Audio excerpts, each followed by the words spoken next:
اگر عورت بدزمار ہو اپنے سسر ساس کو بھی گالیاں دینا ہے، اس کو طلاق دینا واجب ہے؟ عموماً اس طرح کے جو لوگ ہیں وہ آپ کو ون سائیڈڈ پکچر بتاتے ہیں.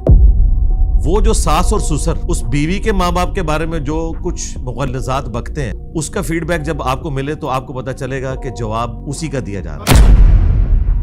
اچھا، دجال نکلے گا. ایک روایت ملتی ہے حضرت تمیم داری کی. کون سا ایسا جزیرہ ہے جو کہ دنیا سے غائب ہے؟ ساحل ندیم صاحب بولتے ہیں کوئی پورٹل کھلے گا. قرآن و سنت کے ساتھ تباہ آزمائی کرنا ہم تو اسے جائز نہیں سمجھتے. کیا علی بھائی میت کو پتا چلتا ہے کہ اس سے قبر میں ملنے کون آیا ہے؟ اگر کوئی کہتا ہے سنتے ہیں تو بھائی اگر اس نے میری ڈائریکٹ سنی ہے نا، پھر میرا بھی حق ہے کہ اس کی بھی قبر سے باہر نکلے. تو وہ کبھی نہیں نکلی بھی کسی نے سنی تو بھائی ہماری بھی ڈائریکٹ نہیں جاتی، اللہ تعالیٰ پہنچاتا ہے ان تک. بس یہ عقیدہ ہے. مرحوم والدین اگر خواب میں پریشان دکھیں بھائی والدہ میں، تو یہ خواب کے معاملات کتنے فیصد حقیقت ہوتے ہیں؟ اگر اس طرح کا خواب کوئی دیکھتا ہے، سب سے پہلے اپنے ماں باپ کے لیے مغفرت کی دعا کرے، اس کے بعد ان کی طرف سے صدقہ اور خیرات کرے. ایک مسلمان چرچ یا مندر جا سکتا ہے؟ غیر مسلموں کی عبادت گاہیں ہیں، وہاں پہ آپ جا سکتے ہیں. قیامت کی نشانیوں پہ میں کچھ سوالات کرنا چاہ رہا ہوں. ابھی تک کون کون سی نشانیاں ہیں جو پوری ہو چکی ہیں آپ کے علم میں؟ پاکستان میں تو ساری ہو چکی ہیں، یورپ امریکہ بہت خوشحال ہے. اور اگلی بات آپ کو بتاؤں بڑی خطرناک. السلام علیکم معزز خواتین و حضرات، میں ہوں نادر علی. علمی دلائل سے دیتے ہیں بہترین جواب. بہت ہی کمال کے آدمی ہیں آپ انجینئر صاحب. جزاک اللہ خیر. السلام علیکم ورحمۃ اللہ وبرکاتہ. وعلیکم السلام ورحمۃ اللہ وبرکاتہ. ولا حول ولا قوۃ الا باللہ. اللہم صلی علی محمد وعلی آل محمد. سبحان اللہ. ویلکم اگین جی نادر بھائی، آپ کو ہماری اکیڈمی میں دوسری دفعہ جی. الحمدللہ 2.0. الحمدللہ. اچھا، یہ خطبہ جو آپ دیتے ہیں، یہ ایک آپ نے ٹرینڈ، ایک ہر کسی کا الگ ہے، آپ کا اس کا مطلب کیا ہے؟ یہ جو میں نے پڑھا لا حول ولا قوۃ الا باللہ، صحیح بخاری اور صحیح مسلم دونوں کے اندر حدیث موجود ہے. صحابہ کرام علیہم رضوان کہتے ہیں کہ ہم ایک سفر میں تھے اور اپنے اپنے عقیدے کے اظہار کے لیے کوئی بلند آواز سے اللہ اکبر پڑھ رہا تھا، کوئی سبحان اللہ پڑھ رہا تھا، کوئی الحمدللہ. تو نبی علیہ السلام نے فرمایا کہ اتنی اونچی آواز میں نہ پڑھو، تم کسی بہرے اور غائب کو نہیں سنا رہے، سبحان اللہ. تم اس کا ذکر کر رہے ہو جو تمہاری سواری کی گردن سے بھی زیادہ تمہارے قریب ہے. اور پھر آپ علیہ السلام نے فرمایا کیا میں تمہیں جنت کے خزانوں میں سے ایک خزانہ نہ دوں جو میرے رب نے مجھے دیا ہے؟ وہ ہے لا حول ولا قوۃ الا باللہ. نہیں ہے طاقت نیکیاں کرنے کی اور نہ ہمت ہے گناہوں سے بچنے کی مگر اس کی توفیق سے. یعنی آپ سرنڈر کر دیتے ہیں کہ اے اللہ تیری توفیق ہے. یہ اسم اعظم ہے لا حول ولا قوۃ الا باللہ. اس میں اللہ کا ذکر بھی ہے، اللہ کے سامنے عاجزی کا اظہار بھی ہے، اللہ کی تعریف بھی ہے.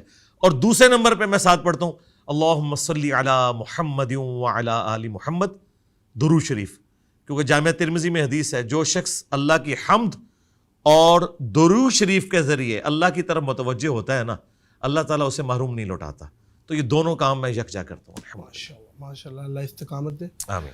اچھا علی بھائی، اگر عورت بدزمار ہو، مطلب اپنے سسر ساس کو بھی گالیاں دینا، ایسے ماحول ملتے ہیں میاں کی غیر موجودگی میں اور میاں اگنور بھی کرتے ہیں، یہ والا تو ایکسٹریم رن مریدی ہے نا، اور بہت زیادہ بد اخلاق ہو، آوازیں بھی باہر تک آئیں چیخنے چلانے کی، اس کو طلاق دینا واجب ہے؟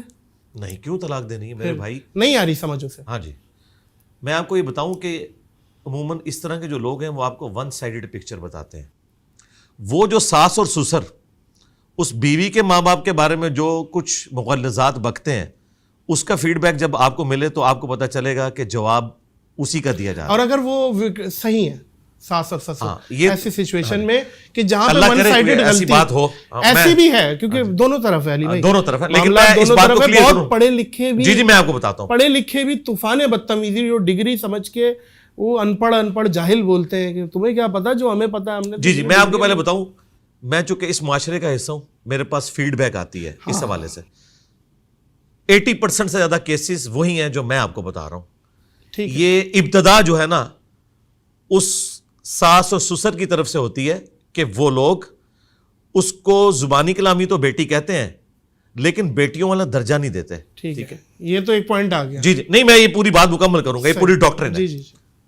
دوسری بات، وہی ساس اور سسر جب ان کی اپنی جوان بیٹی 10-11 بجے سو کے اٹھتی ہے نا تو وہ اپنے محلے کی عورتوں کو نہیں بتاتے کہ 10 بجے تک سوئی رہتی ہے, لیکن اپنی بہو کی یہ برائی ساری عورتوں کے ساتھ وہ کرتے ہیں. Double standard. Double standard. چونکہ انہوں نے بیٹی مانا نہیں ہے, ایک کمپٹیٹر مانا ہے, تو بھائی تیار رہے پھر کمپٹیشن کے لیے, کیونکہ قرآن میں ہے کہ برائی کا بدلہ اتنے ہی لیول کی برائی ہے.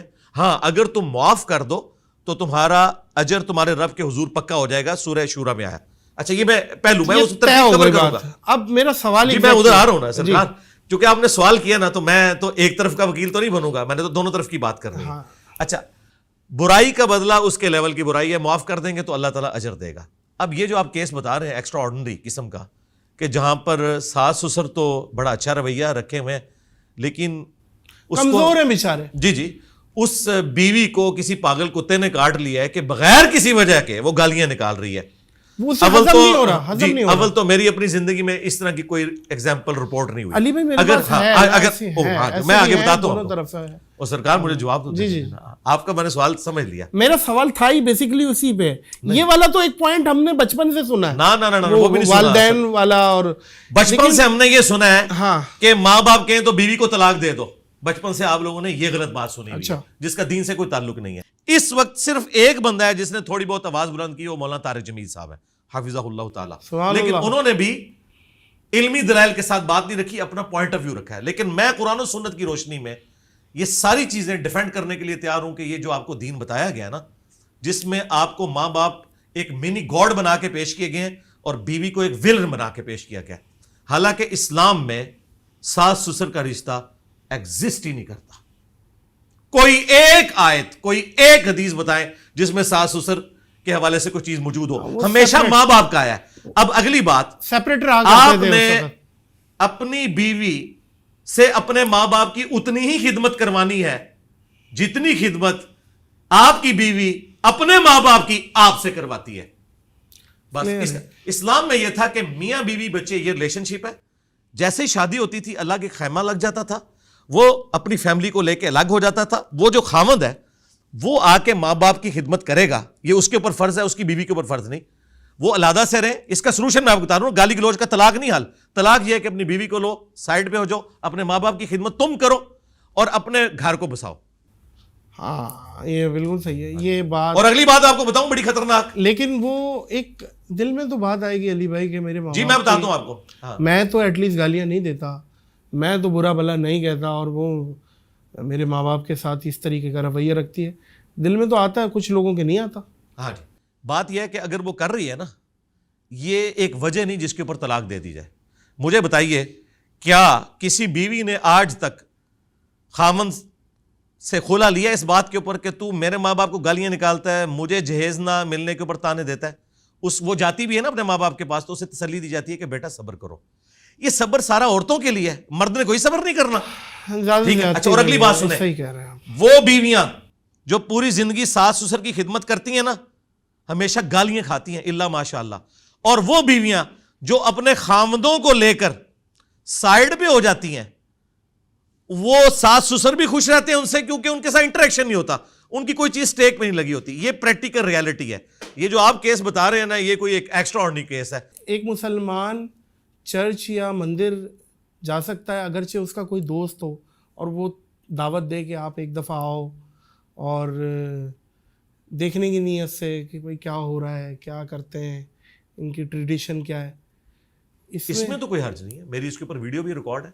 جب مفتی طارق مسعود صاحب مندر گئے تھے, لوگوں نے اعتراض کیا تھا, تو میری ویڈیو اس کے اوپر آئی تھی کہ مندر میں جو ایکٹیویٹیز ہو رہی ہیں نا, اس کے اوپر آپ کو ریزرویشن کر سکتے ہیں کہ آپ نے اس کا حصہ نہیں بننا.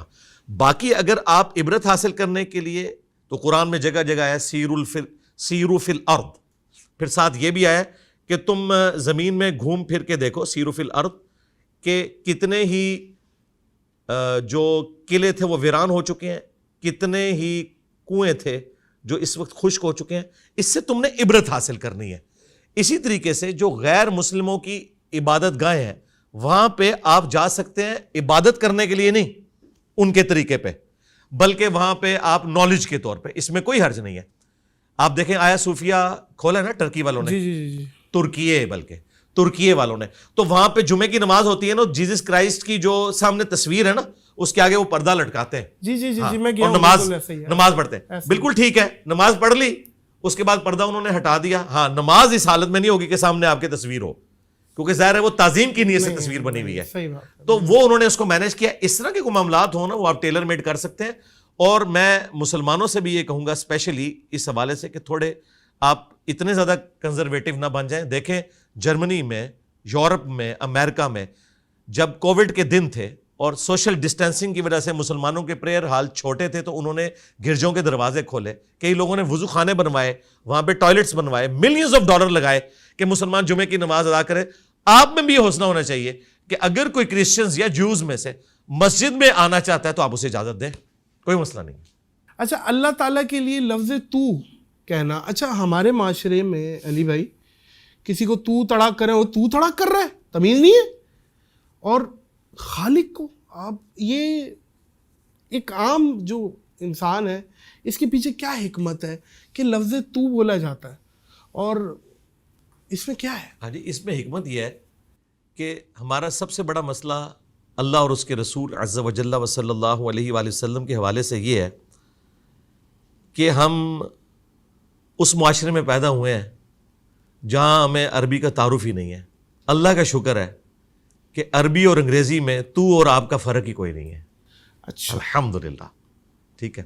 لہٰذا یہ ہے ہی سارا ڈرامہ بازی, آپ اور تم, یہ ڈرامہ ہے. ٹھیک ہے, اللہ تعالیٰ نے جو اپنے لیے زبان چوز کی ہے نا, اس میں آپ اور تم کا فرق ہی نہیں.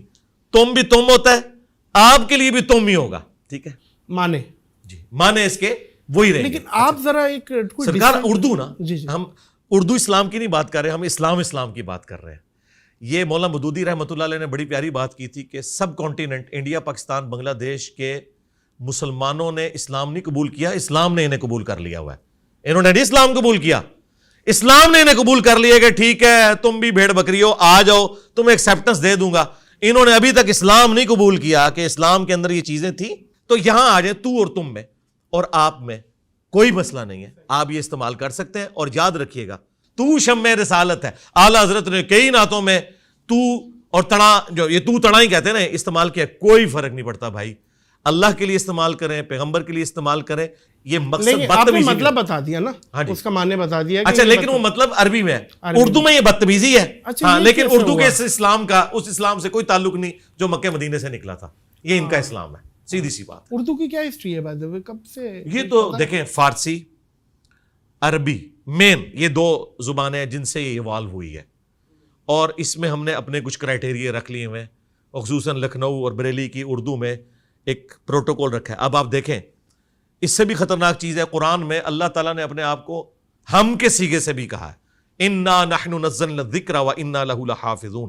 بے شک ہم ہی نے نازل کیا اس الذکر یا دہانی والی کتاب کو, اور ہم ہی اس کی حفاظت کرنے والے ہیں. حالانکہ اللہ تو سنگولر ہے, لیکن یہاں اللہ نے عربی میں ہم کا سیغہ اپنے لیے شہنشائیت کے لیے استعمال کیا. اچھا, کراچی کے لوگ بھی, لکھنؤ کے لوگ بھی کہتے ہیں ہم گئے تھے, ہم نے پان لیا, حالانکہ وہ جانے والا اکیلا ہوتا ہے. ہاں, ہم کا لفظ استعمال ہوتا ہے نا. اچھا, میں یہاں پہ یہ بھی آپ کو بتا دوں, اللہ فرماتے ہیں یا اللہ فرماتا ہے, عربی میں دونوں ایک ہی ہے. صحیح, ٹھیک ہے. لہٰذا آپ فرماتا ہے کہ اللہ سے ہماری بھائی فرینکنس کا رشتہ ہے. اللہ تعالیٰ فرماتا ہے کہ مت کہو تم اپنے آپ کو کہ تم بہت پرہیزگار ہو, وہ تو تمہیں اس وقت سے جانتا ہے جب تم ماں کے پیٹ میں ایک جنین تھے.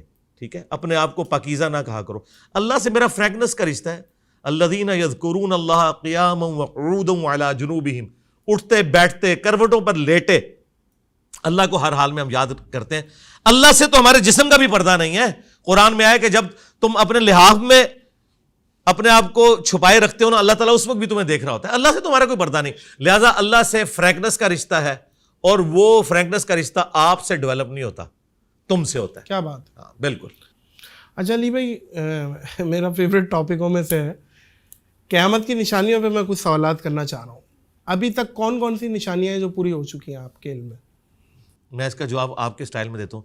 پاکستان میں تو ساری ہو چکی ہیں, یورپ امریکہ بہت خوشحال ہے. ٹھیک ہے, یہ تو ہو گیا ایک لائٹر موڈ میں.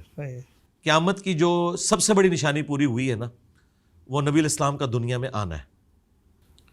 صحیح مسلم میں حدیث ہے, میں اور قیامت اس طرح ساتھ بھیجے گئے ہیں جس طرح یہ دو انگلیاں. اوکے, کیونکہ نبی علیہ السلام آخر الزمان ہے.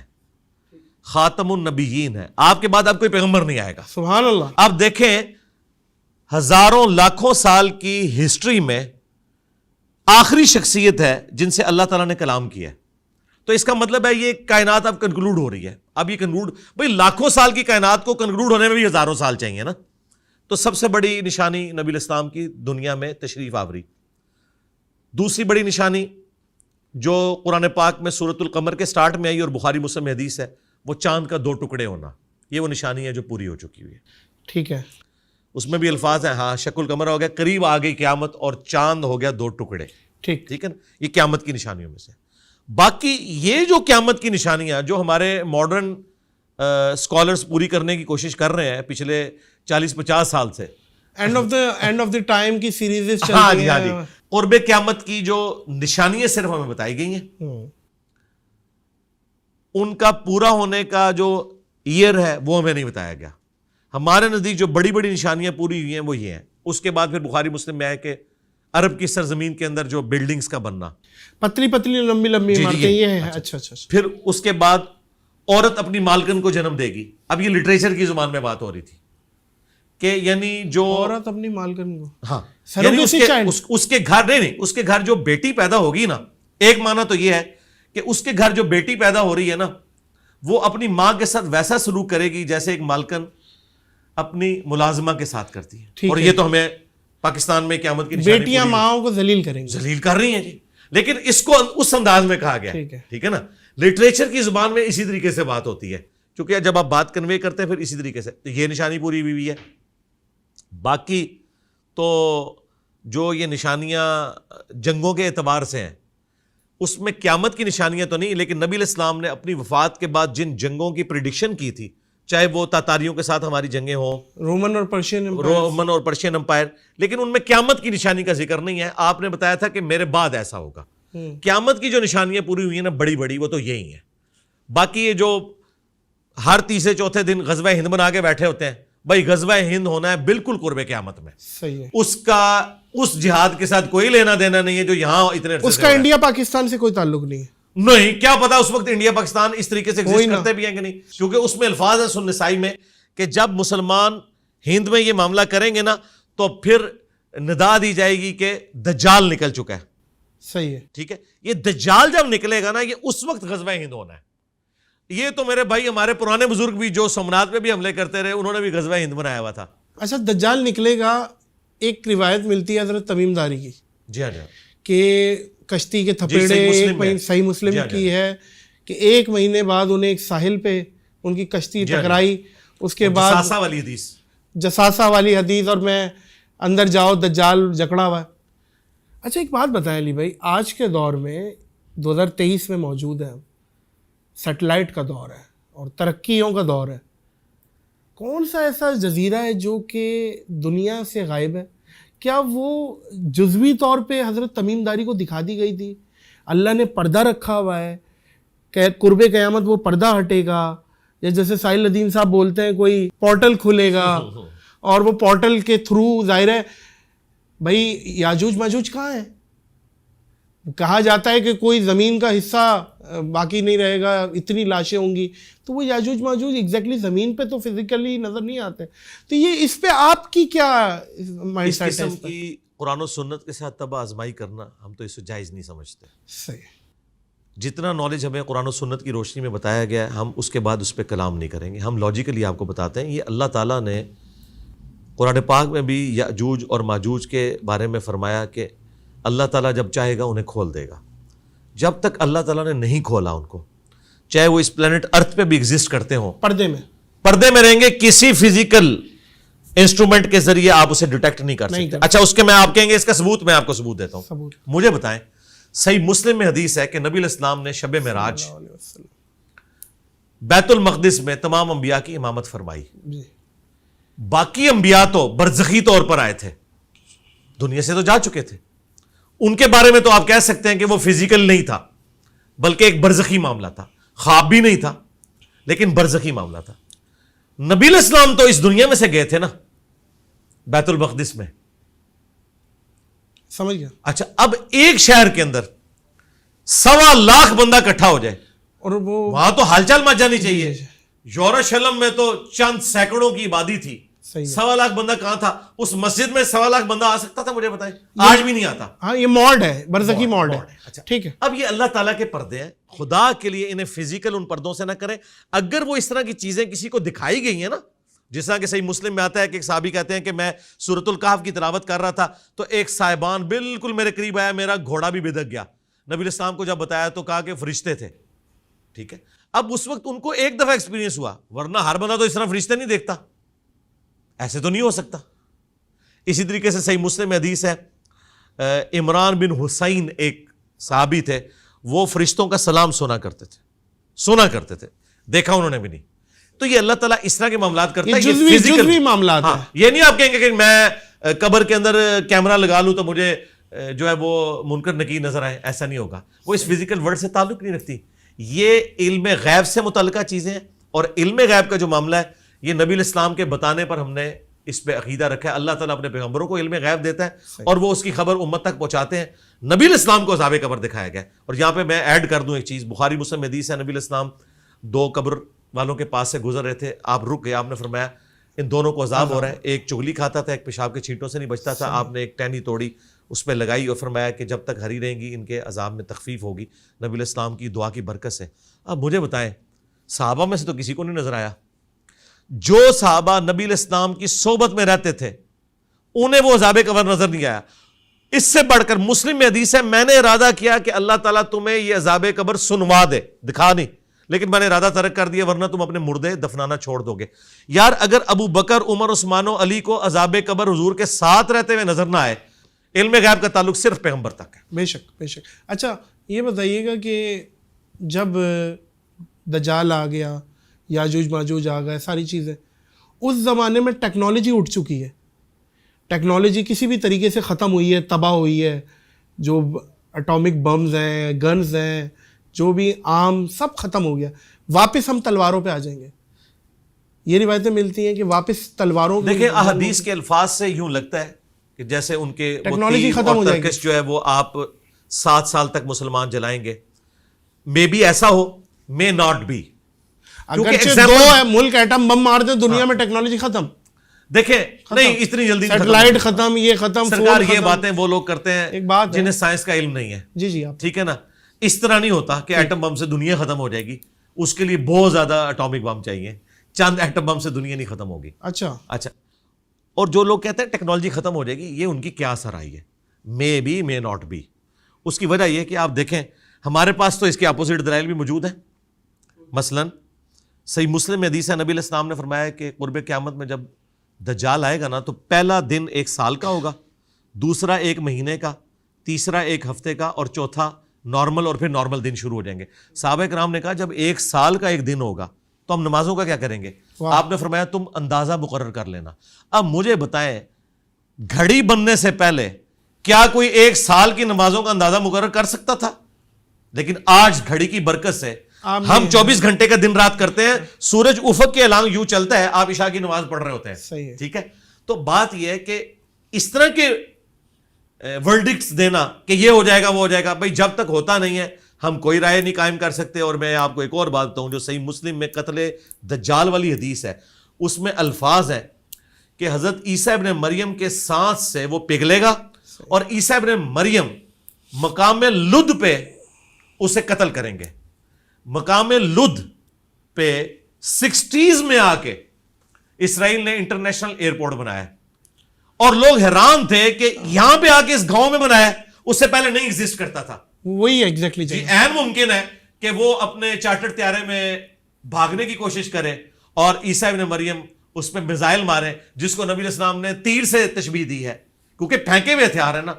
تیر آپ میزائل بھی کہہ سکتے ہیں. نبی علیہ السلام جس لینگویج میں بات کرتے تھے نا وہ ان کے زمانے کی لینگویج تھی.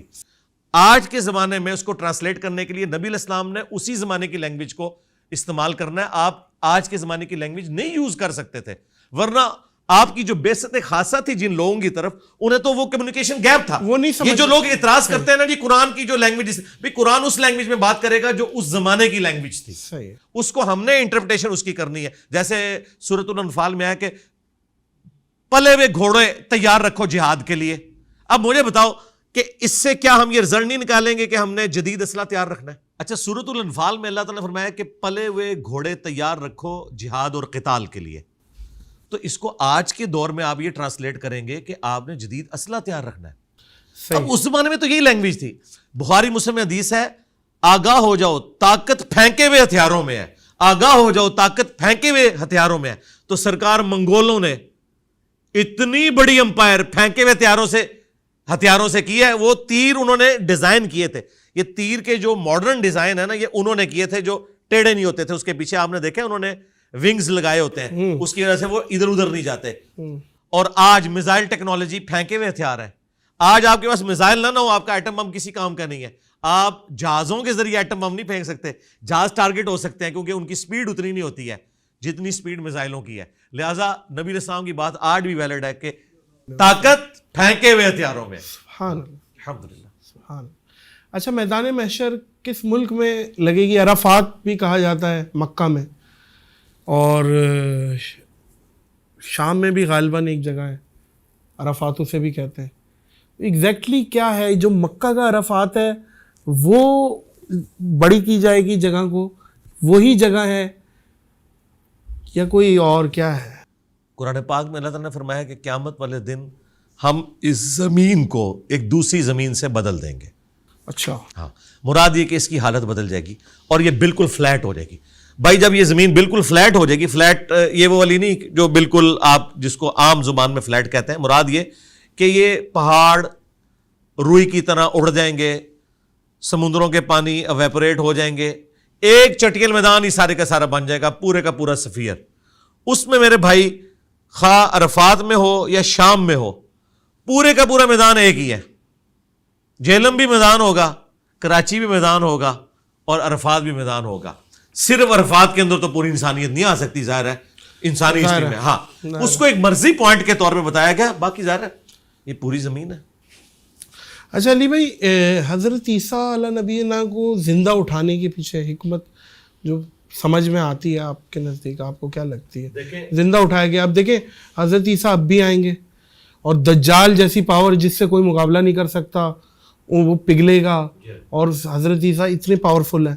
تو اس وقت بھی جو ان کے خلاف تھے تو پاور تو ہو سکتی تھی، بہت ساری چیزیں ہیں، لیکن ول آف گاڈ ہے، ظاہر ہے اس پہ بات اس پہ تو ہم کر نہیں سکتے. لیکن جو حکمت ہمیں سمجھ میں آتی ہے اٹھانے کی، اور حضرت عیسیٰ ایگزیکٹلی ہیں کہاں پہ، یہ بتاتے ہیں. 2 پوائنٹ.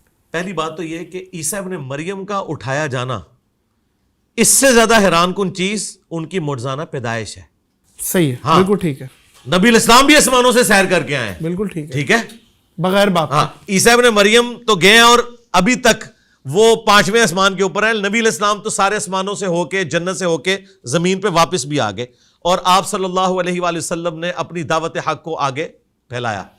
اب عیسیٰ ابن مریم کا میرے بھائی بغیر باپ کے پیدا ہونا یہ زیادہ کریٹیکل میٹر ہے. اسی کی وجہ سے یہودی ان کو آؤٹ آف ویڈ لاک کہتے ہیں، اور کیا کچھ گالیاں عیسیٰ ابن مریم کو دی گئیں اس وجہ سے، جبکہ قرآن کہہ رہا ہے کہ ہم نے مریم اور ان کی اولاد کو جہان والوں کے لیے نشانی بنایا. لہذا یہ کلیئر کریں کہ ان کا آسمانوں پہ اٹھایا جانا یہ کم حیران کن بات ہے، زیادہ حیران کن بات بغیر باپ کے ان کا پیدا ہونا ہے. اب آ جائیں اس کی حکمت کیا ہے. ایک تو ول آف گاڈ ہے کہ اللہ تعالیٰ نے اس وقت اپنی اس سنت کو ایگزیکیوٹ نہیں کیا جو اللہ تعالیٰ کی سنت ہے کہ رسولوں کے مقابلے پہ جب کوئی آتا ہے تو اللہ تعالیٰ اسے تباہ و برباد کرتا ہے. قوم شعیب کو عذاب دیا گیا، قوم ہود کو، قوم صالح کو یہاں نہیں دیا گیا، یہاں عیسیٰ ابن مریم کو اٹھا لیا گیا. صحیح ہے، شاید قیامت میں لانا ہے، قیامت میں لانا ہے. اور انہی یہودیوں کی اولاد جنہوں نے اپنی روش ابھی تک نہیں چھوڑی، ان سے آ کے بدلہ لینا ہے. اور اس وقت تو ان کے جرائم جو ہیں وہ اپنی ایپکس کو پہنچے ہوئے ہوں گے. صحیح ہے. اور وہ یہودی بھی اس مسیح کے انتظار میں ہیں. ہم اسے اینٹی کرائسٹ کہتے ہیں نا، مسیح الدجال. اب دیکھیں عیسیٰ بھی مسیح ہے اور دجال بھی مسیح ہے، کیونکہ وہ دجال مسیح ہے، جھوٹا مسیح، دغا باز مسیح. اور عیسیٰ مسیح جو ہے وہ کرائسٹ ہے. عیسیٰ مسیح کا مطلب، عیسیٰ مسیح کا حضرت عیسیٰ ابن مریم کے لیے ہم استعمال کرتے ہیں نا مسایا. ٹھیک ہے، مسایا یعنی نجات دہندہ لوگوں کا. اچھا، ہاں، ہادی اور مہدی. صحیح، ٹھیک ہے. اور جن کے ذریعے اللہ تعالیٰ نے لا علاج بیماریوں کی شفا رکھی. ٹھیک ہے. اب عیسیٰ ابن مریم علیہ السلام وہ سچے مسیح ہیں اور دجال جھوٹا مسیح ہے. یہودیوں کو یہ پتا تھا, کبھی کوئی پیغمبر اس حالت میں دنیا سے نہیں گیا کہ وہ آنے والے پیغمبر کی خبر نہ دے. ہمارے نبی الاسلام کی خبر عیسیٰ ابن مریم نے دی تھی, عیسیٰ ابن مریم کی خبر بھی اگلے انبیاء نے دی تھی کہ ایک مسیح آئے گا, ان کی کتابوں میں لکھا تھا, لیکن وہ مسیح آیا, ان کے اوپر انہوں نے الزامات لگائے, اللہ تعالیٰ نے انہیں اٹھا لیا. اب جب دجال آئے گا نا, یہ اس کو مان لیں گے کہ یہ وہ مسیح جو ہماری کتابوں میں ہے, وہ اس دجال کو مسیح سمجھ لیں گے, حالانکہ وہ اینٹی کرائسٹ ہوگا, اور پھر عیسیٰ ابن مریم اسے قتل کریں گے. یہ مسلمانوں کا اور کرسچنز کا اجماعی عقیدہ ہے. اور ایگزیکٹلی ہیں کہاں وہ, کون؟ حضرت عیسیٰ 5ویں آسمان کے اوپر. بخاری مسلم میں ہے کہ آپ کی ملاقات ہوئی ہے 5ویں آسمان, جی 5ویں آسمان کے اوپر. اور ابن ماجہ میں حدیث ہے, عیسیٰ ابن مریم سے نبی الاسلام کی گفتگو ہوئی ہے, اور انہوں نے کہا کہ جب دجال آئے گا اللہ تعالیٰ مجھے دنیا میں واپس بھیجے گا. اچھا علی بھائی, گھر میں کتے بلی پرندے پالنا, شیر پالنا اور ان کا کاروبار کرنا, کیونکہ پرندہ ظاہر ہے اس کی عادت سے برخلاف کر دیا آپ نے, پنجرے میں بند کر دیا, قید تو ہے, اس نے اڑنا ہے, آپ نے پنجرے میں بند کیا ہوا ہے. اور شیر ایک جانور ہے, جنگلی ہے, خطرناک ہے, آپ پہ حملہ بھی کر سکتا ہے اور مر بھی سکتا ہے, خودکشی کی موت بھی ہو سکتی ہے یہ, کیونکہ آپ کو پتہ ہے یہ سب کچھ. اور پھر اسی طریقے سے کتے بلی پالنا, بلیوں کا اکثر لوگ بہت, ہر تیسرا چوتھا گھر مجھے لگتا ہے کہ بلی ایٹ لیسٹ پرشین کیٹ پالی ہوئی ہوتی ہے.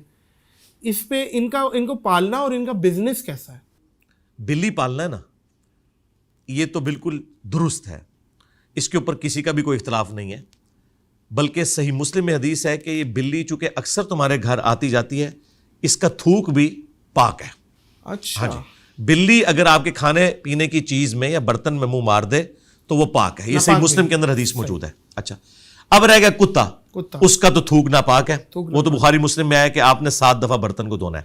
البتہ کتے کو رکھنے کی اجازت ہے, قرآن پاک میں سورۃ المائدہ میں ہے کہ جو سدھائے ہوئے کتے ہیں, شکار کے لیے آپ استعمال کرتے ہیں, وہ آپ رکھ سکتے ہیں, جانوروں کی حفاظت کے لیے رکھ سکتے ہیں, اپنے گھر کی حفاظت کے لیے رکھ سکتے ہیں. لیکن بخاری مسلم میں ہے کہ جو ان وجوہات سے ہٹ کے صرف شوقیہ کتے پالتا ہے تو روزانہ اس کے نامہ اعمال سے 1 قرات, اور ایک حدیث بخاری مسلم میں یہ 2 قرات اجر اس کا کم ہو جاتا ہے, اور 1 قرات احد پہاڑ کے برابر ہے, وہ گناہ ہے پھر وہ رکھنا. اچھا, اب آ جائیں وہ کاروبار کی طرف, تو صحیح مسلم میں حدیث ہے نبی الاسلام نے کتے اور بلی کا کاروبار کرنے سے منع فرمایا ہے. کاروبار کے طور پہ نہیں کر سکتے, ہاں کوئی کسی کو کوئی کیٹ گفٹ کر دیتا ہے, کوئی کتا گفٹ کر دیتا ہے, وہ تو درست ہے. کاروبار کرنے سے نبی صلی اللہ علیہ وآلہ وسلم نے منع فرمایا. اب آ جائیں پرندوں کی طرف. سب کا جی, اب آ جائیں پرندوں کی طرف.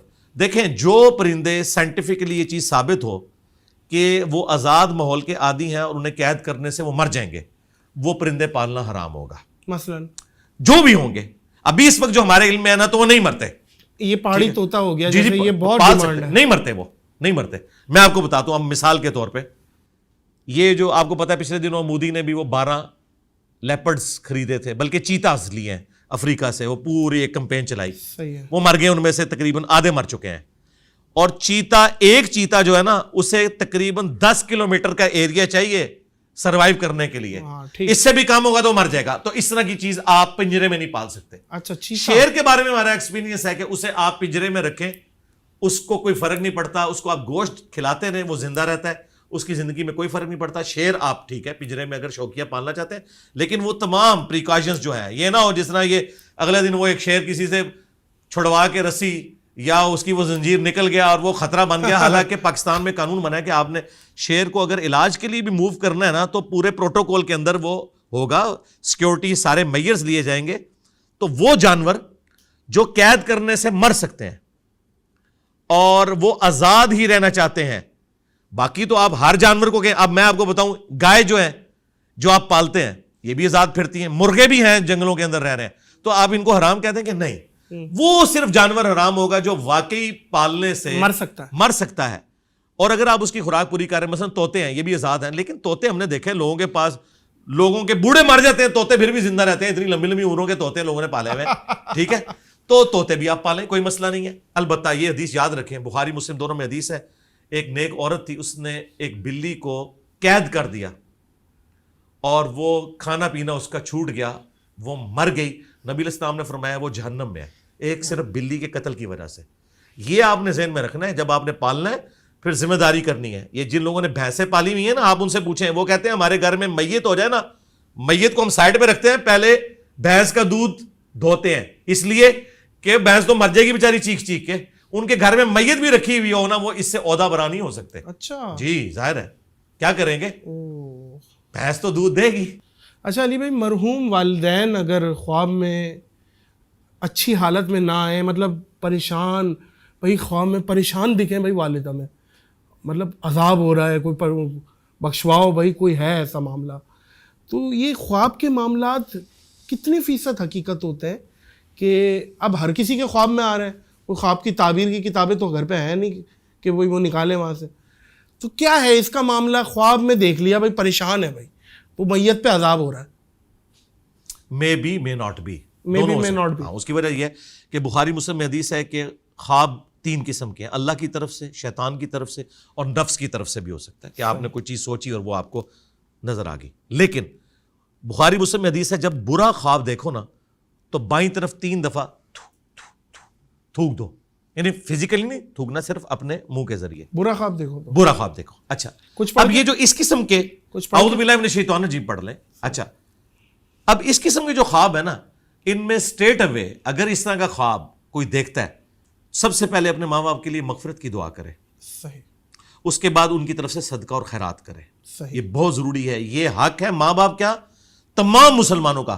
ربنا اغفر لنا ولاخواننا الذین سبقونا بالایمان, اہل ایمان کی نشانی ہے کہ ان سے پہلے جتنے بھی ایمان والے گزرے ہیں ان کے لیے دعائیں مغفرت کرتے ہیں. اور ماں باپ کا تو حق قرآن میں ہے, رب ارحمہما کما ربیانی صغیرا, اے میرے رب ان دونوں پر رحم فرما جس طرح انہوں نے مجھے بچپن میں پالا تھا. آپ صدقہ اور خیرات کریں.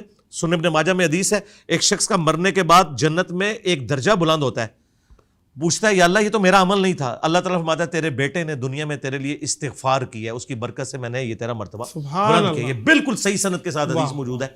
اور نبی علیہ السلام کے مبارک زمانے میں سعد ابن عبادہ جو خزرج کے سردار تھے, وہ کہتے ہیں کہ میں سفر پہ تھا, پیچھے سے میری والدہ فوت ہو گئی, یا رسول اللہ مجھے بڑا قلق ہے, میں جنازے میں بھی شامل نہیں ہو سکا, میں چاہتا ہوں ان کی طرف سے کوئی ایسا کام کروں کہ انہیں ثواب ملے, تو کیا میں ان کی طرف سے کنواں کھدواؤں تو انہیں ثواب پہنچے گا؟ نبی علیہ السلام نے فرمایا ہاں پہنچے گا.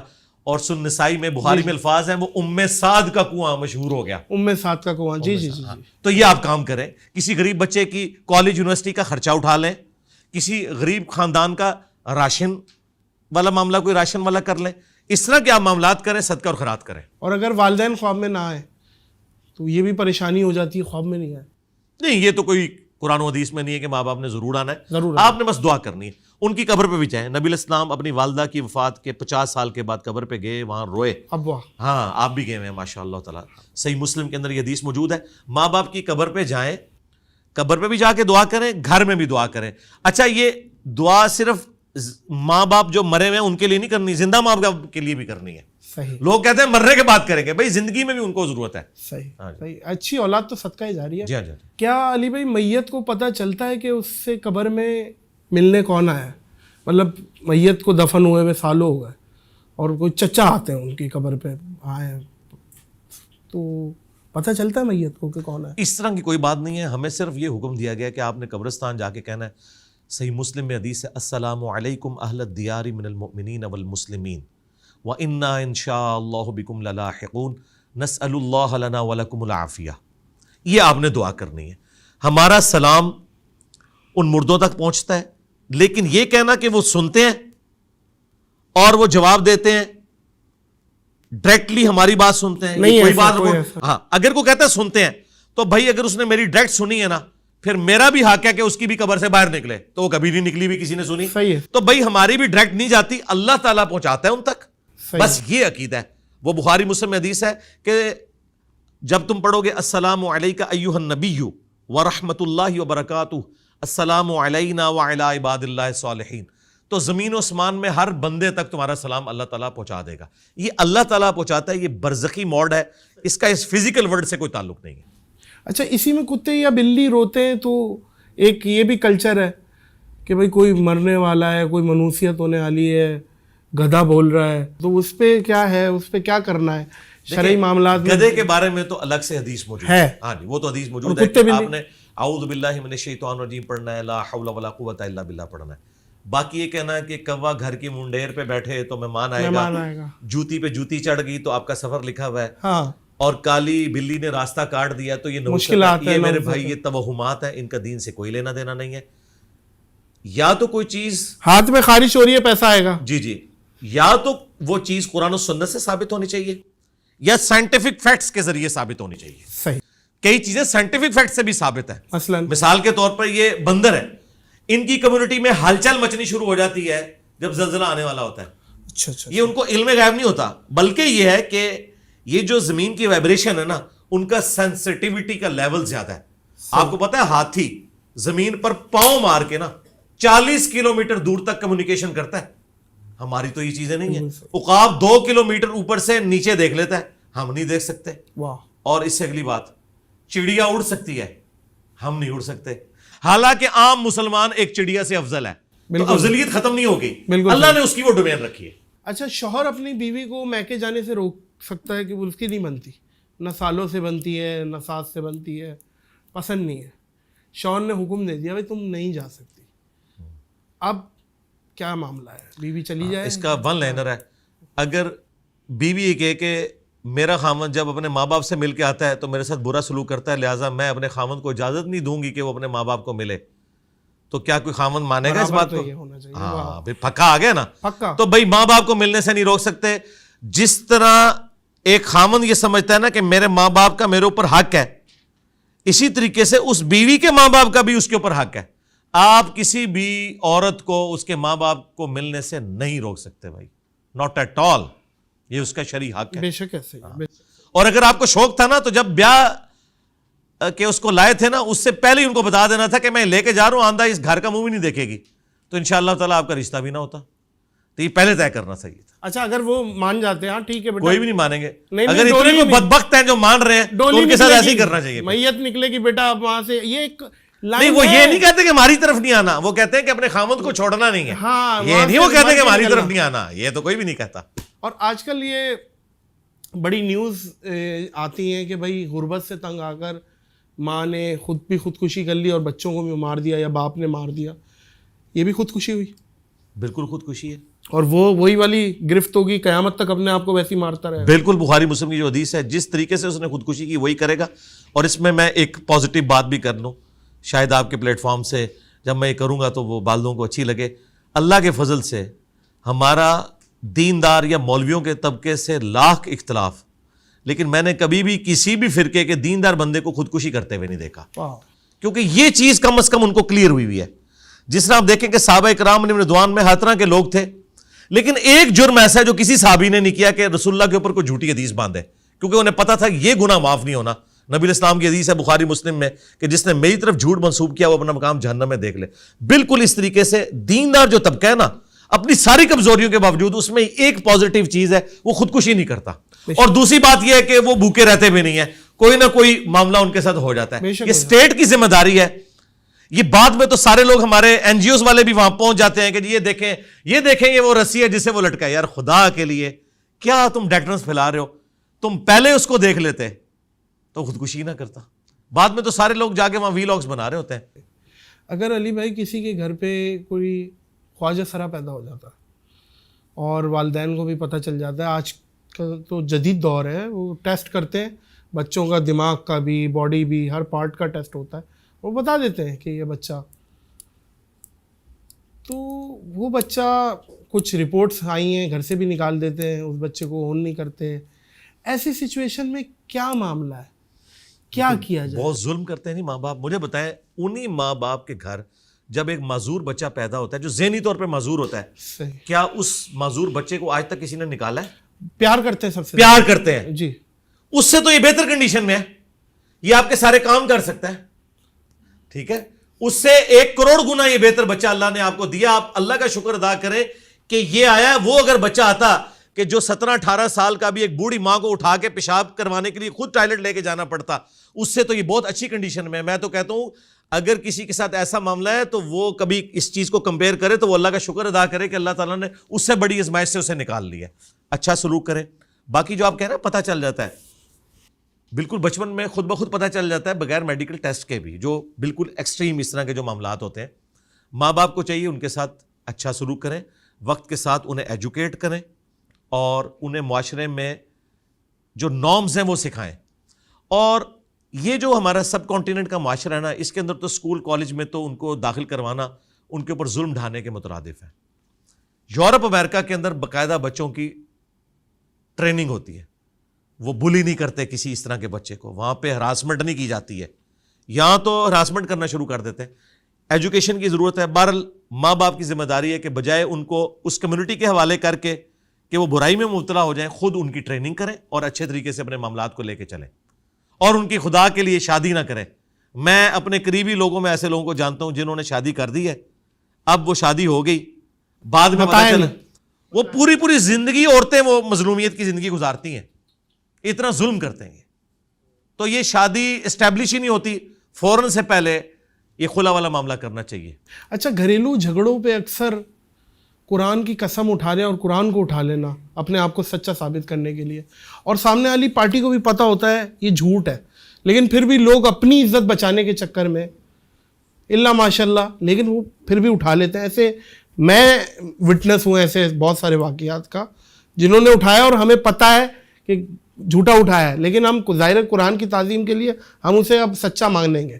ٹھیک ہے بھائی, آپ کیا سمجھتے ہیں یہ گھریلو مسئلے پہ قرآن مجید کی قسمیں اٹھا لینا اور قرآن مجید کو لے آنا بیچ میں؟ دیکھیں, اگر تو کوئی شخص ڈیمانڈ کرتا ہے نا کسی سے کہ تم قرآن اٹھا کے گواہی دو اس معاملے میں اور میں تمہاری گواہی کو تسلیم کر لوں گا, تو اس میں کوئی ممانعت نہیں ہے, کسی کے نزدیک بھی نہیں ہے. ظاہر ہے کہ اللہ تعالیٰ کی کتاب کی ایک رسپیکٹ ہے نا, اور یہ شروع سے نارمز رہی ہیں عدالتوں کی, اس میں کوئی حرج والی بات نہیں ہے. مسئلہ ہے جھوٹا قرآن اٹھانا. اب اگر اس نے قرآن اٹھا لیا, اب اسے آپ نہ کہیں کہ تو نے جھوٹا اٹھایا, کیونکہ تم نے ڈیمانڈ کی تھی نا, اب ماننا لیا, ہاں تو مانے اب آپ. بالکل ٹھیک ہے. اچھا, اگر آپ مجھ سے پوچھیں تو بھائی میں تو کسی کے قرآن اٹھانے کو نہیں مانتا, میں تو کہوں گا بھائی دلائل کے مطابق فیصلہ کیا جائے, جو حق پہ ہے اسے اس کا حق ملنا چاہیے. یہ نہیں ہے کہ بندہ فراڈی اور وہ قرآن اٹھا لے تو ٹھیک ہو گیا. اگر قرائن بتا رہے ہیں اور ثبوت سے ایک چیز ثابت ہو جاتی ہے, پھر اس کے قرآن اٹھانے کو نہیں مانا جائے گا بالکل. لیکن چونکہ لوگ خود ڈیمانڈ کرتے ہیں نا کہ یہ قرآن اٹھا لے میں مان لوں گا, تو پھر اسے پیچھے نہیں ہٹنا چاہیے. لیکن قرآن اٹھانا اس چیز کی دلیل نہیں ہے کہ عدالت اسے قبول کر لے کہ چونکہ اس نے قرآن اٹھا لیا, گرچہ سی سی ٹی وی کیمرے میں یہی موبائل چوری کرتے ہوئے نظر آ رہا ہے, ٹھیک ہے جی, یا ڈی این اے کی رپورٹ بھی بتا رہی ہے کہ یہی تھا, تو چونکہ اس نے قرآن اٹھا لیا تو مان لوں, اس کی کوئی قرآن کے اعتبار سے یہ تو توہین کرنا ہے قرآن پاک کی. اچھا, اگر نوکری کے لیے رشوت دینا ضروری ہے تو نوکری بھی چاہیے, ایسی سچویشن ہے, رشوت ہے, ظاہر رشوت ہے, تو کیا کیا جائے ایسی اگر آپ میرٹ کے اوپر آتے ہیں اور صرف اس وجہ سے رہ جاتے ہیں کہ آپ رشوت نہیں دے رہے, تو پھر آپ رشوت دیں دل میں برا جانتے ہوئے, اس کا وبال اس کے اوپر ہوگا لینے والے پہ. لیکن ایسی نوکری آپ نے رشوت سے نہیں لینی کہ جو آپ میرٹ پہ نہیں آ رہے, وہ حرام ہوگا. وہ ہر بندہ یہی سمجھتا ہے علی بھائی کہ میں تو اس کا حقدار ہوں. نہیں, میرٹ وہ جیسے دیکھیں جب ایک لسٹ لگتی ہے, لاکھوں لوگوں کے انٹرویوز ہوتے ہیں, پھر شارٹ لسٹ ہوتی ہے, پھر یہ سارے معاملات. لیکن اس حدیث کو ہم پھر کیا کریں گے, رشوت دینے والا بھی اور اس کے بعد اس کو اس پہ گواہ بھی, تو پھر وہ تو اہل ہے, وہ تو پھر اس بات سے نکل جائے گا اس حدیث سے, میں اہل ہوں. نہیں, میں آپ کو بتاتا ہوں. دیکھیں یہ ابن ماجہ میں حدیث ہے کہ رشوت لینے والا اور دینے والا دونوں جہنمی ہے, اس میں کوئی شک نہیں ہے. قرآن پاک میں 4 جگہ پہ اللہ تعالیٰ نے فرمایا, سورۃ البقرہ میں, سورۃ المائدہ میں, سورۃ الانعام میں اور سورہ النحل کے اندر, کہ تمہارے لیے حرام کر دیا گیا ہے مردار, بہتا ہوا لہو, خنزیر کا گوشت, اور جس کے ذبیحہ کے اوپر غیر اللہ کا نام لیا جائے. لیکن ساتھ کہا گیا کہ اگر دل میں بغاوت نہ ہو اور کیٹاسٹروفک کنڈیشن ہو تو تم اس میں سے اگر کوئی چیز کھا لیتے ہو تو تمہارے اوپر کوئی گرفت نہیں ہوگی. حتیٰ کہ سورۃ النحل میں یہاں تک آیا کہ اگر کلمات کفر بھی بکنے پڑ جائیں جان بچانے کے لیے اور دل ایمان پہ ٹھکا ہو تو اللہ تعالیٰ گرفت نہیں کرے گا. اب یہاں پہ ہے کہ آپ کا میرٹ بن گیا, آپ لاکھوں میں سے اسکروٹنی ہو کے ٹاپ 10 میں پہنچ گئے. اب ٹاپ 10 میں آپ حقدار تھے نوکری کے, لیکن وہ کہتا ہے کہ اتنی رشوت دو, تم سلیکٹڈ تو ہے ہو لیکن رشوت کے بغیر میں اندر نہیں آنے دوں گا. پھر لینے والا گنہگار ہوگا, دینے والا نہیں ہوگا. لیکن اگر آپ ٹاپ 10 میں نہیں تھے, آپ 1000ویں نمبر پہ تھے اور رشوت دے کے ان ٹاپ 10 میں اور نوکری حاصل کر لی, پھر تو حرام ہے. اچھا, وہ بیچ میں بات ہوئی تھی سیروگیسی چائلڈ کے حوالے سے, آج کل پیٹ کسی اور کا اور حمل کسی اور کا, اولاد کس کی ہوگی؟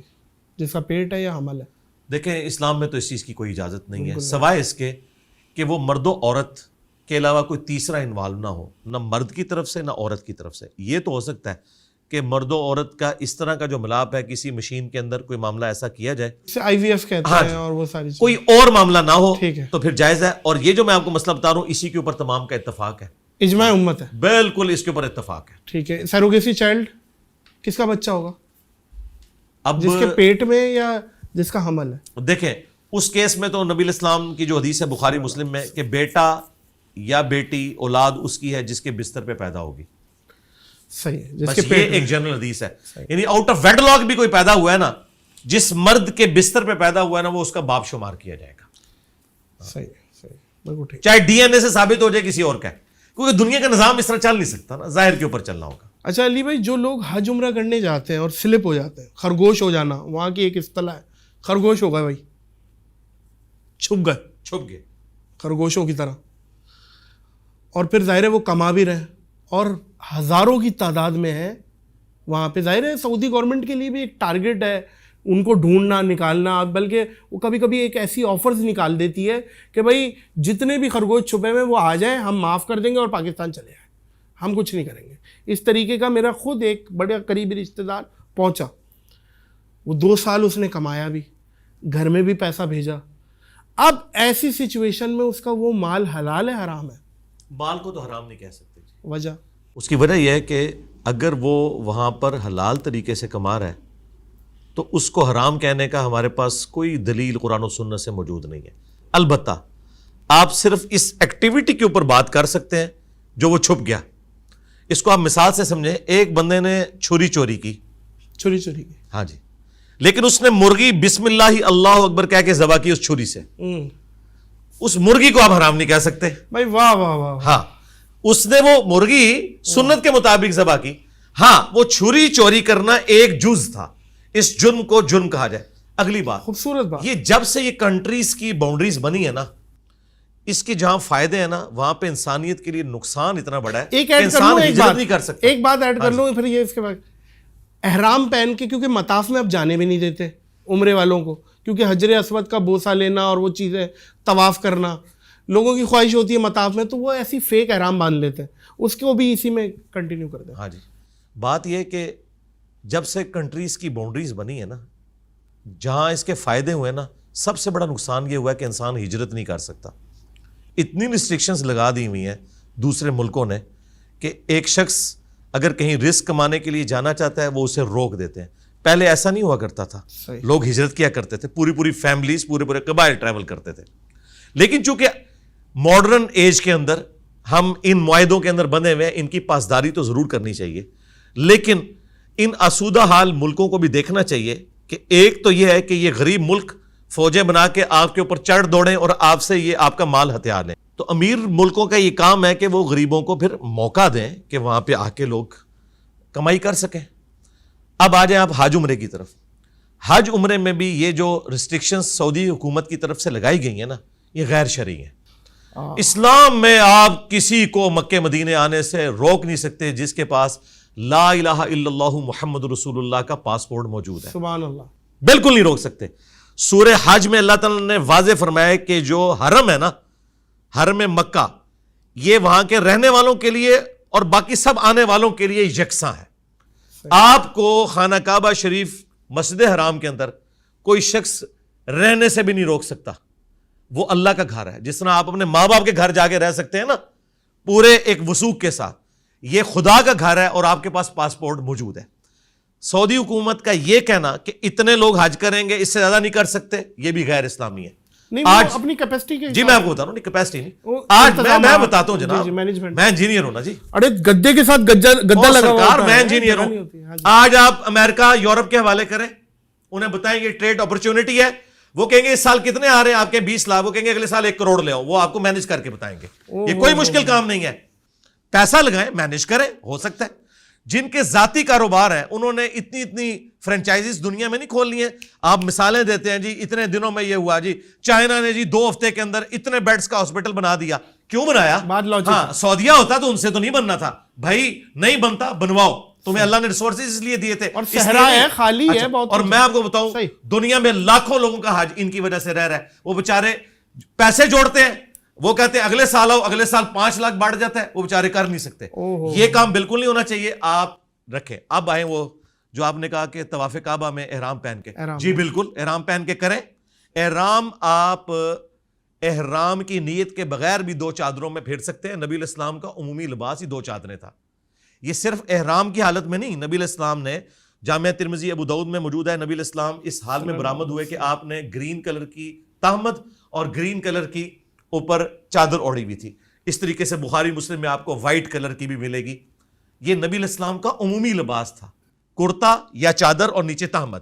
لہٰذا یہ جو احرام ہے نا, احرام اس وقت اپلائی ہوگا جب آپ نیت کریں گے عمرے کی, پھر اس کی پابندیاں ہوں گی. ورنہ عام حالت میں اگر آپ احرام کے ساتھ چلے گئے اندر اس لیے کہ وہ طواف کعبہ وہاں کرنے دیں گے, یہ آپ کا رائٹ ہے. یہ سعودی حکومت کا یہ کام نہیں ہے کہ لوگوں کو یہ مجبور کرے کہ بھئی تم نے دوسری بلڈنگ کے اوپر جانا ہے, فلاں تیسری بلڈنگ کے اوپر جانا ہے. یہ ریسٹرکشن اسلام میں بالکل نہیں ہے. آپ کیپیسٹی بڑھائیں. اچھا, ایک کوئی قریبی دوست یا بندہ کنڈے کی بجلی استعمال کرا ہوا, اور ہمیں پتہ ہے, اس نے بھی بتایا ہوا ہے بھائی بجلی کا بل بہت آ رہا ہے اس لیے کنڈا ڈالا ہوا ہے, اور اس کے اے سی میں آپ بیٹھے ہوئے ہیں, اس کے پنکھے میں آپ بیٹھے ہوئے ہیں, مستفید آپ بھی ہو رہے ہیں. تو یہ کس زمرے میں آئے گا آپ کے حساب سے؟ کیونکہ وہ چوری کر رہا ہے اور آپ کو پتہ ہے یہ چوری ہے, اور اس کی ٹھنڈک لے رہے ہیں آپ. دیکھیں, کسی ایک خاص موقع کے اوپر تو اس کے اوپر کوئی شرعی فتویٰ نہیں لگے گا, لیکن اگر آپ کو یہ سب کچھ پتہ ہے اور اس کے باوجود آپ مزہ لینے وہاں گئے ہیں, پھر تو حرام ہے. لیکن اگر آپ صلہ رحمی کے لیے گئے کہ مثلاً آپ کا کام تھا, وہ آپ کی بہن کا گھر ہے, آپ اپنے بہنوئی کو ملنے گئے ہیں, اب آپ اس کو یہ نہیں کہہ سکتے کہ تو چرس کا کاروبار کرتا ہے, تو بینک کے اندر جاب کرتا ہے, تو نے تو کنڈا لگایا ہوا ہے. یہ معاملہ وہ اللہ تعالیٰ کو خود جواب دے ہے, اس کا وبال اس کے اوپر ہوگا. لیکن اگر آپ وہاں چسکے کے لیے بیٹھتے ہیں کہ میں بھی ٹھنڈک لے کے یہاں بیٹھوں, 5 منٹ کے لیے آیا تھا, جی 5 منٹ کے لیے آیا تھا, لیکن میں 5 دن رہوں گا, چلو میں اپنی گرمیاں گزاروں, پھر تو بالکل حرام ہے. اور اس کو سپورٹیو حدیث ہے صحیح مسلم میں, گناہ وہ جو تیرے دل میں کھٹکے اور تو اس بات سے آر محسوس کرے کہ لوگ اس پر مطلع ہو جائیں گے. واہ, یہ گناہ کی ڈیفینیشن ہے.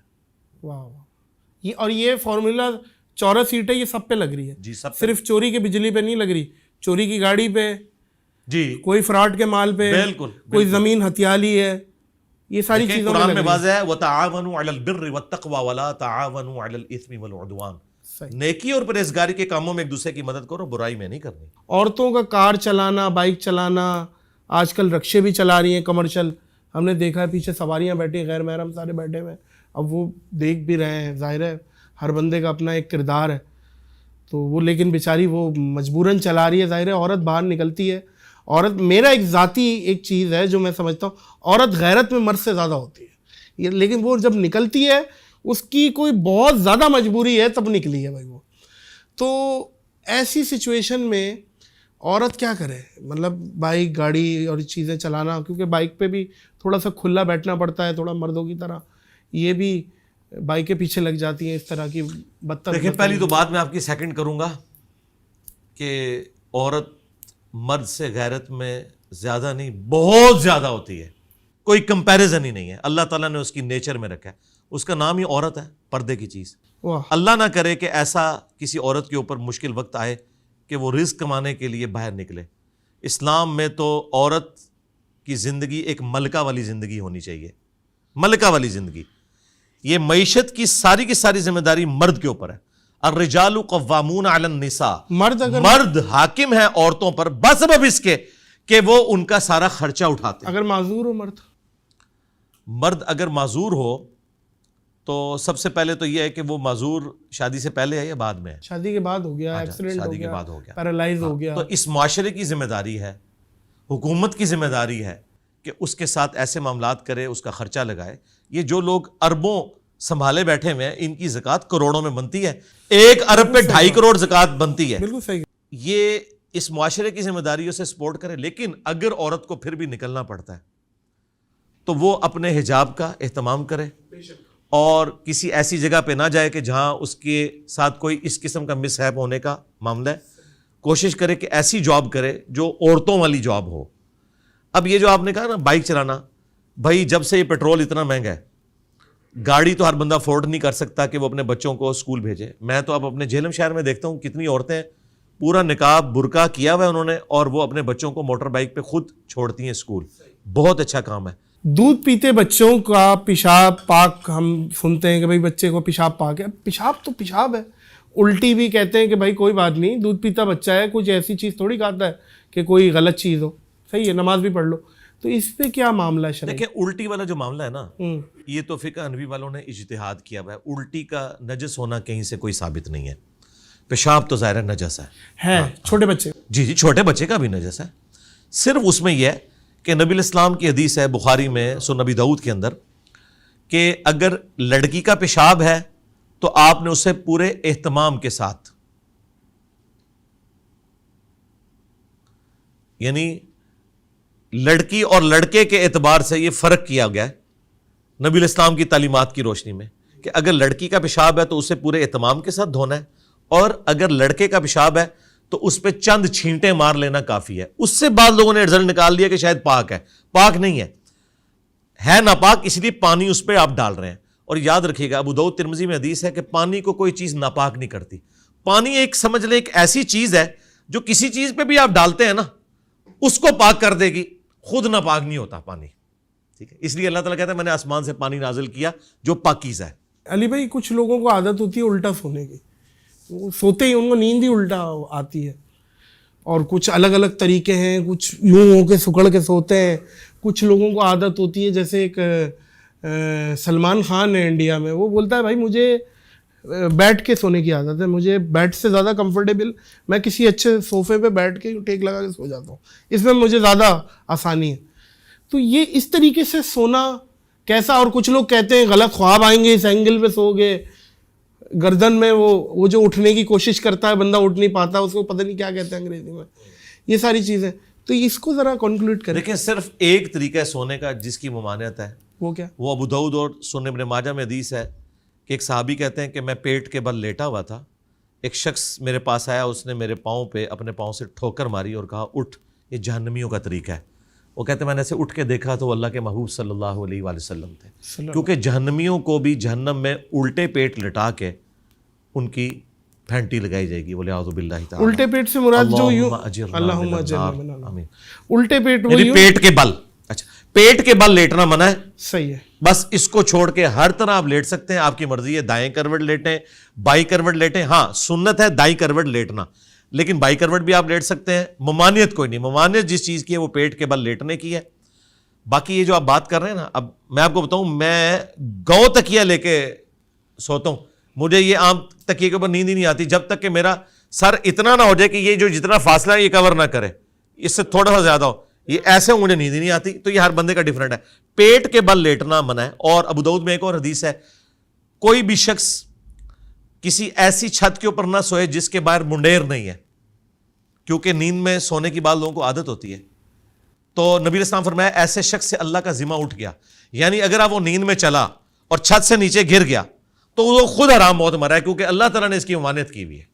اس کو پتہ ہی نہیں ہے. نہیں پتہ نہیں ہے میرے بھائی, اس نے پتہ ہونا چاہیے اسے کہ نبی علیہ السلام نے منع فرمایا ایسی چھت پہ سونے سے, پہلے ہی منع کر دیا. صحیح ہے, صحیح ہے. ہاں تو کیوں چڑھا ہے اوپر, وہ بالکل ٹھیک, نہیں سو سکتا وہاں پہ. یہ عادت ہوتی ہے, یہ عادت ہوتی ہے لوگوں. بالکل صحیح ہے کہ نبی علیہ السلام نے فرمایا 3 لوگوں سے اللہ تعالیٰ نے قلم اٹھا لیا ہے. ایک شخص جو سویا ہوا ہے, مجنون ہے, اور جو نابالغ ہے. لیکن یہ جو کیس ہے نا کہ آپ ایسی چھت پہ سو رہے ہیں, یہ تو آپ کے اختیار میں ہے نا. اختیار میں. نبی علیہ السلام فرمایا کہ جس نے بغیر 4 دیواری والی چھت کے اوپر سویا, اللہ کا ذمہ اٹھ گیا اس سے. صحیح ہے, صحیح ہے. گونگے اور بہرے شخص کے بارے میں وہ کیا رہا ہے؟ اگر وہ اشاروں میں گالیاں دیں, ان کی بھی کچھ اشارے ہیں آئیڈینٹیفائی, میں ریپیٹ نہیں کر سکتا, وہ ہیں, مجھے پتا ہے, چھوڑے. تو وہ باقاعدہ گالی ہے. ہمیں تو ہمارے پڑوس میں ایک بیچارہ ایک گونگا رہتا تھا, تو ہم بچپن میں چھڑتے تھے, اور وہ اس کا دوست بھی ہم دیکھتے تھے آ کے نا آپس میں وہ یوں کر کے اس سے کمیونیکیٹ کرتا تھا, اور میں کھڑکی میں کھڑا ہوا دیکھ رہا ہوں آدھا 1 گھنٹہ وہ باتیں کر رہا ہے, پتہ نہیں کیا کر رہا ہے. اللہ نے ایک حرص دی ہوئی ہے انہیں اشاروں میں, پتہ نہیں کیا سلیپ اسٹک. اور میں یہ سمجھتا ہوں سب سے بڑی زبان ہی اشارے کی ہے, کیونکہ ہم بہت سے ممالک جاتے ہیں تو انگلش یا ان کی لینگویج میں پھنستے ہیں, اٹلی وٹلی میں, تو ہم وہاں اشارے میں بات کرتے ہیں تو سمجھتے ظاہر ہے اشارے کی زبان. تو اس طرح اگر گالی دینا تو کیا اس کا بھی وہی معاملہ؟ ظاہر ہے 100%. ان کو تو پتا ہے وہ کیا کر رہے ہیں. ہاں. اور معذرت کے ساتھ آپ جس شہر سے ہیں وہاں سے تو جو گونگے اور بہرے نہیں ہیں وہ بھی ہاتھ کے اشاروں سے گالیاں دیتے ہیں. ہاں, اور بلکہ وہ کراچی کا ایک بڑا مشہور پرینکر ہے, میں نے اس کو دیکھا ہے, وہ اشاروں سے گالیاں دیتا تھا, 1-2 بار اس کی پھینٹی بھی لگنے لگی ہے. ہاں ہاں باقی کون پتہ, وہ ابھی اس وقت میرے سامنے بیٹھا ہے اس لیے میں کہہ نہیں. یار علی بھائی آپ یقین کریں, آپ میرا کوئی بھی پرینک اٹھا کے دیکھیں, اگر گالی ہے نا میں نے اپنا کام چھوڑ دینا, یہ کام نہیں کیا, بلیو میں. یہ جو ہوتا ہے یہ لعنت آنا ہے. ارے یار علی بھائی کچھ ہمارے میں نے بھی, دیکھی بھی ہے, ہم بھی ایک جن تھے پرانے, آج ہم دیو ہے, ہمارا بھی لے لے یار. آپ دیو ہیں, ہم دیو کے بھی پیو ہیں. جناب علی, مان لیا. جناب علی, بات یہ ہے میں اپنی آن کیمرہ غلط کاموں سے توبہ کرتا ہوں.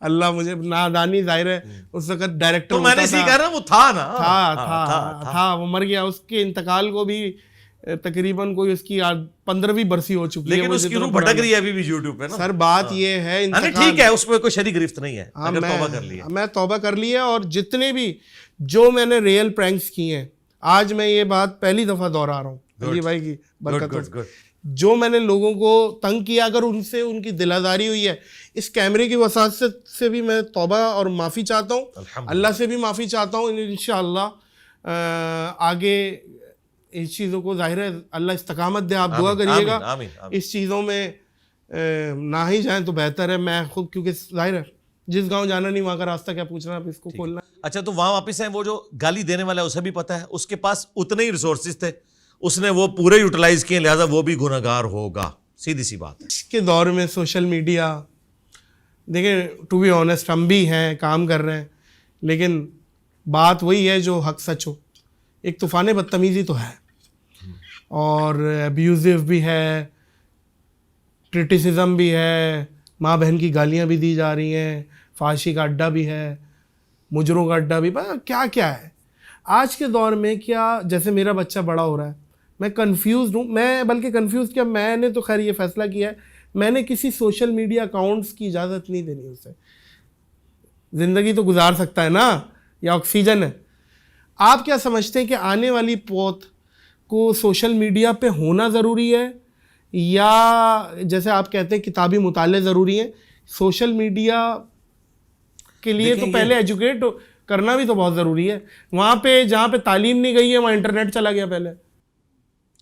دیکھیں یہ بالکل نان سینس اپروچ ہے کہ کسی چیز کے نقصانات کی وجہ سے آپ اسے مکمل طور پر بین کر دیں.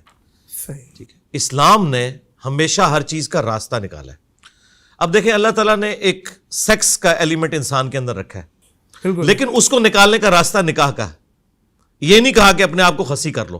بخاری مسلم حدیث ہے, صحابہ کرام نے حضور سے پوچھا یا رسول اللہ ہم اپنے آپ کو خسی کرنا چاہتے ہیں, آپ نے فرمایا اس کی اجازت نہیں ہے.